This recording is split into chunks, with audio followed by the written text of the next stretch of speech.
Hello and welcome to Cartoonist Kayfabe. My name is Jim Rugg. I'm Ed Piskor. Want to remind everybody that we now have a Cartoonist Kayfabe Patreon. 3 different levels there that'll get you access to videos early, and at the King Kayfaber level, it'll get you access to our recording sessions where you can actually converse with us, talk about upcoming interviews, and most importantly, you get these videos ahead of time, which will give you a leg up on the Kayfabe effect. Sometimes we look at stuff that could be increase in price or disappear completely if it's something a little bit obscure. So check out the Patreon, see what level works for you, and join us there. You can also support Cartoonist Kayfabe by buying our books. You can see our bibliography here on the screen right now. Ed Piskor has X-Men Grand Design, WYSIWYG, and the upcoming Hip Hop Family Tree Omnibus, which is available for pre-order now, over 500 pages, including 140 extra pages. So reserve that one today. Also, Red Room, you can see trigger warnings here prominently. Antisocial Network, the 2 volumes that are out so far, and the 3rd volume is starting up in a couple of months. You can pre-order the first 2 issues of Crypto Killers. Number 1 here is the variant cover by Ed Piskor. There is a Red Room Crypto Killers sketch cover for issue number 1. You guys have been clamoring for, so tag us in your drawings. New Nightmare material there. My variant cover, an homage to Youngblood number 1 by Rob Liefeld, one of those creator books that really had a big influence on me. Peach Momoko, the cottage industry coming through, very nice. And this is your main cover. So this will be out in a couple of months, but you need to pre-order that one now. Get that on your pull list. My latest books, Hulk Grand Design, The Plain Janes, and Street Angel Deadliest Girl Alive, available wherever books are bought and sold. My next book, Street Angel Princess of Poverty, you can pre-order this one right now at your local comic shop or online. It'll be available later this spring. Collects all of the Street Angel comics that are not in Deadliest Girl Alive. So complete your Street Angel collection and pre-order Street Angel Princess of Poverty today.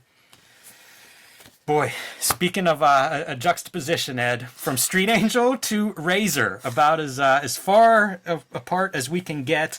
But we look at a variety of comics, and this is one of those very intriguing to me books, self-published in the early 90s. 1992, I think, was the first issue of Everett Hartsoe's Razor, and Everett Hartsoe writing and drawing this initial issue in the first couple of issues. So I love the idea that, like, writer-artist, that's... Razor would go on to have a ton of miniseries, crossover series, over 50 issues of her own series, not all written and drawn by Everett Hartsoe, but these first couple were. And I look at this stuff because I didn't read this back in the day. I probably didn't even hear of Razor until who knows when, late 90s, early 2000s. When Wizard starts talking about it or something? Maybe once I start setting up at shows, because I think this was set up at my very first comic book show in Pittsburgh. I think he was in the same aisle as me. But nevertheless, we look at creator-owned books, and this is one of them. This is also Outlaw. This is Bad Girl. There's a lot of stuff happening here. Yeah. And the stuff on his Wikipedia page says he paid for this with a tax refund, which I love hearing. It's like, how do you start your own business? Like, just go for it. And he did, and this thing was published for a long time. It's still out there, and I think collections and things are still being offered. So we talk about the benefits of creator-owned comics, and that's a huge one. No, yeah, I mean, his little investment bore major fruit because, like, let's explain what that booth was at your first Comic-Con, because, I mean, he was set up since the very first Pittsburgh Comic-Con, and it was a whole production. It might be, like, say, 3 tables wide at your local Comic-Con, and certainly when Pittsburgh Comic-Con started up, it would be maybe 3 or so years after this comes out, where he basically has a stable. And there are just dominatrixes, there are penthouse ladies, there are Skinamax movie starlets and shit like that, who each have their own book. And some of the scams they would do would be like, you could get this titty cover. Like, it's a cover, and it's the starlet with, she's naked, like a naked photograph. And you gotta pay $50 for that right. one. Yeah, and you can see it right here. This is totally. a tame version. Yeah. You can see it's a photo cover, and this is a subsequent printing. So right. That is a formula that they latched onto as time went on. But he had a giant sort of empire going with a lot of moving pieces, and he's flying in these starlets, and I'm sure they're like, yo, we can't just get like a regular old fucking flight. We got to have the nice hotel rooms and all that, because like some of them would be like Playboy chicks, like. I was explaining this book to Bill Boychelle once. We were driving somewhere, and he was unfamiliar with it, and I was explaining how, like, there's over 100 issues of Razor comics out there. And I think that it was just right place, right time. Totally. And then you get the launch, because it's late 92 is whenever the first issue is released. And it's like, that's the probably bubble peak right place, right time. If you can put out a book that draws some interest in late '92, early '93, like that was the time. Sure. And I think that he just found this receptive audience out of North Carolina. So like I feel like he goes, you see him at Heroes and stuff like that. Like it's books that I see here on the East Coast, and maybe it's because he did have a strong presence in Pittsburgh Comic Con over the years. So you know how that goes. You end up dumping books to local dealers and stuff at the end of the shows. But I do see these. Like I've got a pretty big collection of Razor, and it's from pulling them out of dollar bins and 50-cent bins. And it is noteworthy too that at Pittsburgh Comic Con, at one point, like the Christian League or somebody sort of made a lot of noise because the con would advertise with Pokemon and Spider-Man and shit like that, and comic was real big on the Comic Con advertisements and things. So when the Christian League comes and brings their kids, like they're seeing these dominatrixes and shit like that, and like my kid brother saw his first female pubes at the Everett Hartsoe table because the chick's G-string was just all pulled to the side. Is that James O'Barr? James O'Barr pulling out some cover art. Yeah. They talk about in the back, there's letters, columns, as you can imagine, talks about this starting out as an Aeon Flux, like an homage to Aeon Flux. Believe it. And you can kind of see it in certain, I think, costume designs and stuff. I was looking at it and going like, is Elektra, like how much DNA does Elektra spread through like the bad girl era of the 90s? Faust. But I love the idea of Aeon Flux being a noted in the book influence. And it's hysterical too because there is so much nuance to Aeon Flux. There is so much happening in Aeon Flux, and this is like purely superficial. So, as I say, there's a lot of these books out there. Yeah. And you can even see like the Razor Archives reprint the early Razors. Sure. So, you can imagine this almost through the lens of the top 10 list in Wizard. And I wonder, Ed, you're reading Wizard in the mid to late 90s.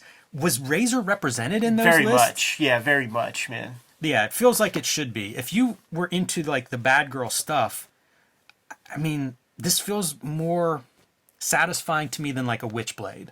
Like if you want the real bad girl stuff and you're coming from, say, Faust and wanting that R-rated violence, you're not getting that out of like the full color kind of like books. The other piece that like we just don't have it. I know you don't have the stuff. I don't have the stuff, but I saw it as a kid, and it's Outlaw's shit, and became very popular. Is that Joe Michael Linsner, Dawn, which there was Cry for Dawn. The black and white duotone, all that. That was before, and that really hit. That was like when Crow came out. Yes. Like Cry for Dawn was a big chick version. Yeah, and there were a couple Lisner covers in my little collection. So like he was definitely like those guys. I link all of that together. Totally, and they are like that. It's like when Eastman and Laird were talking about going to cons and being paired up with like the other like animal artist. There was like the titty guys, and it's Joe Linsner, it's Jim Ballant, it's Everett Hartsoe, and then there would be these other ones. Like I could probably put together an episode, dude, of like the guys you never heard about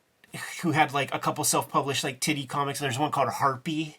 You remember Harpy? That dude was at Pittsburgh. I do kind of remember that, yeah. Double Impact is one that I see in every freaking dollar box, at least around here. Almost Iron Fist. Totally Iron Fist. But this feels like such a lift of... This is a Faust cover. It is, yeah. This part.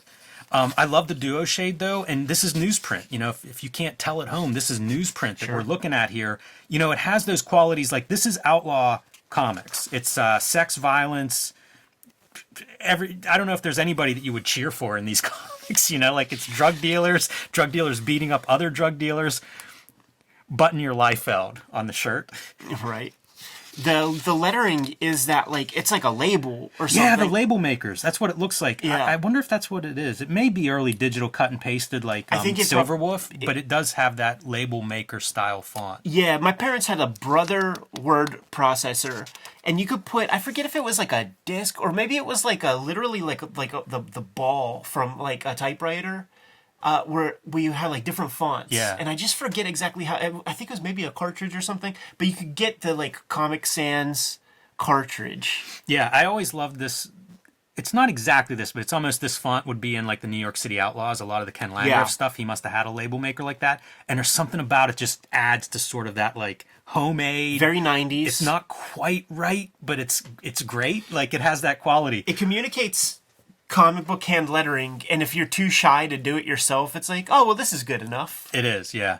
And more of this outlaw kind of energy. You know, this guy is gutted. Like, that is intestines that are hanging out of him. Yeah, it's a great sequence. Like, the guy gets lifted and just like blood and then like entrails and things. Look at that fucking lighting with the hatching and stuff. And there is a direct brick wall behind everybody at all times. Yes. Everett Hartsoe is not trying to draw backgrounds. No. I think it's real effective, though. I love this kind of stuff where it's like your character's coming out of that shadow a little bit. You get to see it, get that first look at her. And here are ne'er-do-wells drug dealing gang. So you've got like criminals in the front, drug dealers who are a little bit at odds with those criminals, Razor in the middle that's this super vigilante. Yeah. And her sister Strike, who's the assassin that works for the big crime boss.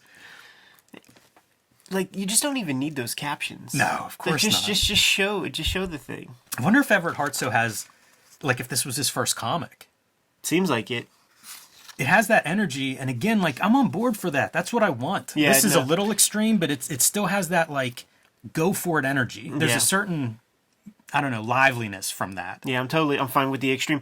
The forehead lines Yeah. are always something that cracked me up, because I would put those on, because like Jim Lee would start out with like Wolverine, right? Oh man, I did it with Liefeld too. Would do it. Yeah, sure. And then when you're a kid, you're not taking the lessons, so you're just like, okay, well, you got to put those lines on, and then it's like later on when you're drawing, say, a bald-headed guy, and you're trying to make it look 3D, where you realize like, oh, that's just kind of like the top.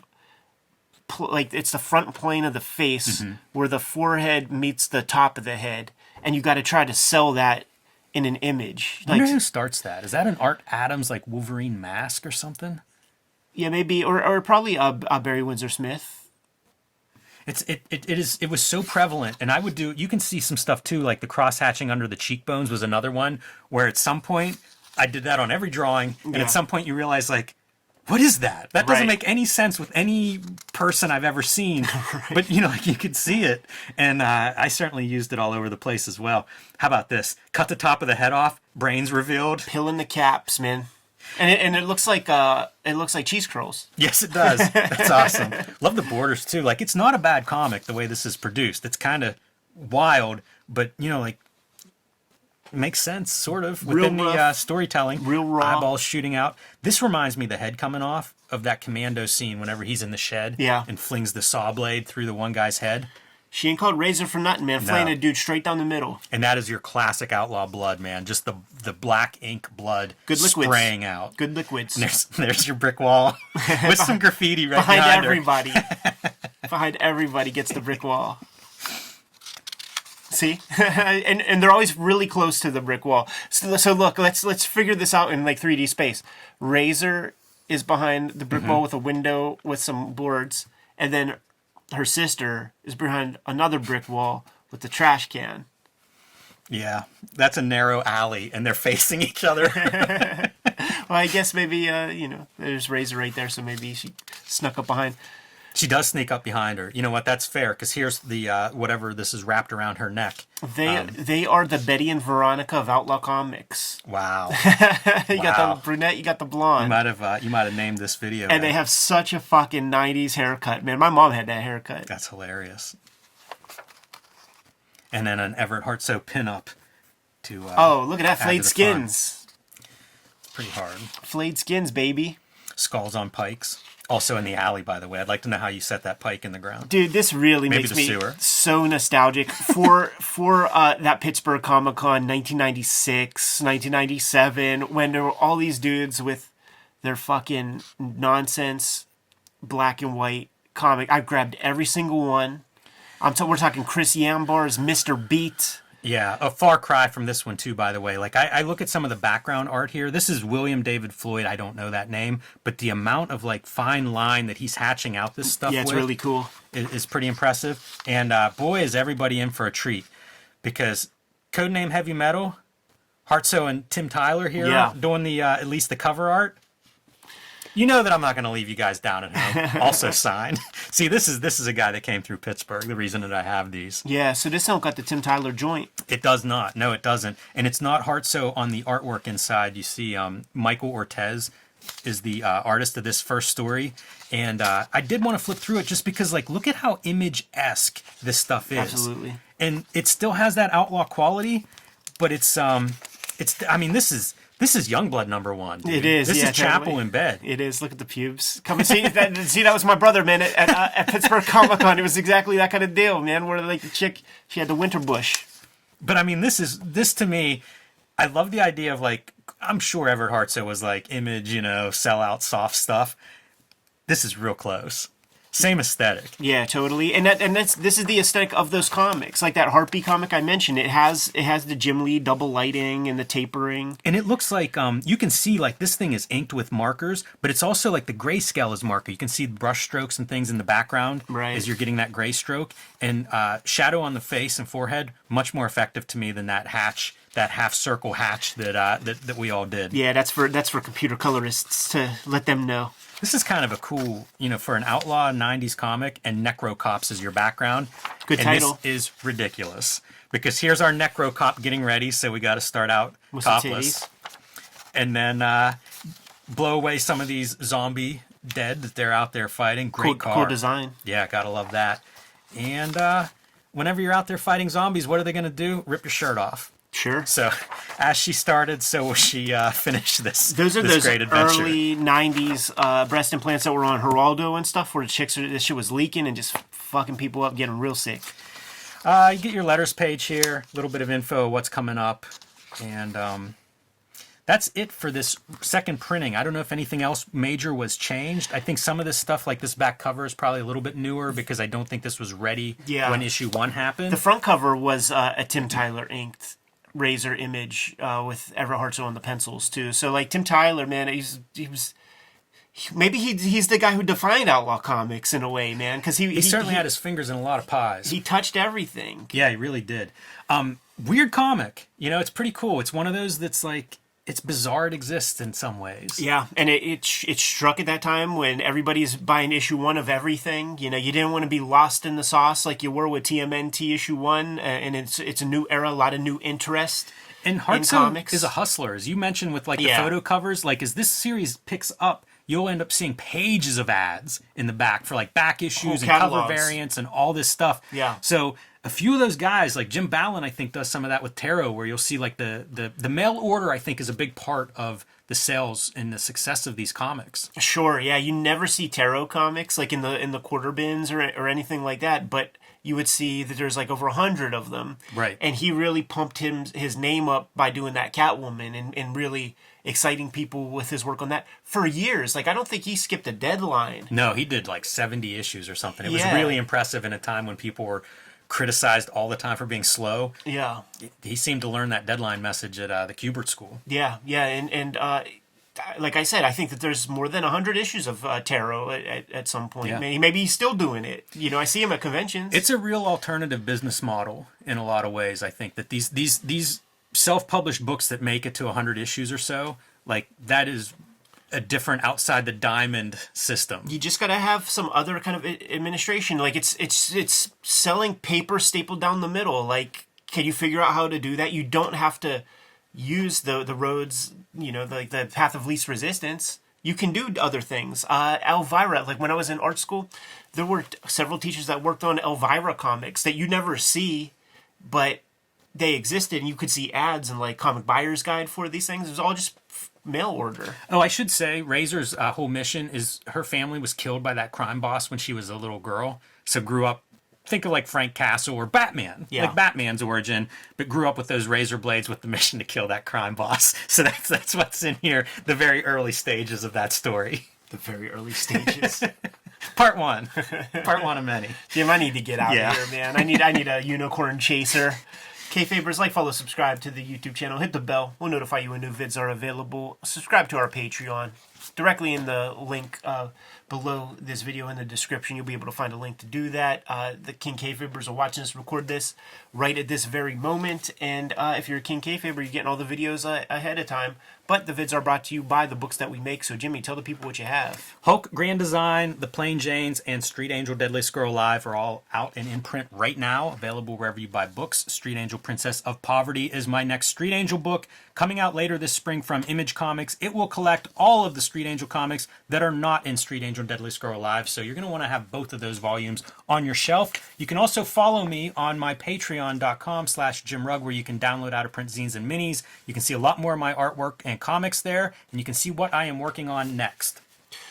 Hip Hop Family Tree Omnibus hitting stores in 2023 in time for Christmas. Pre-order that sucker right now. It's 500 plus pages of Hip Hop Family Tree comics and art, 140 pages of extras that are not in the first 4 volumes of the Hip Hop Family Tree big books that are out there on the stands. 10th anniversary of Hip Hop Family Tree, 50th anniversary of hip hop.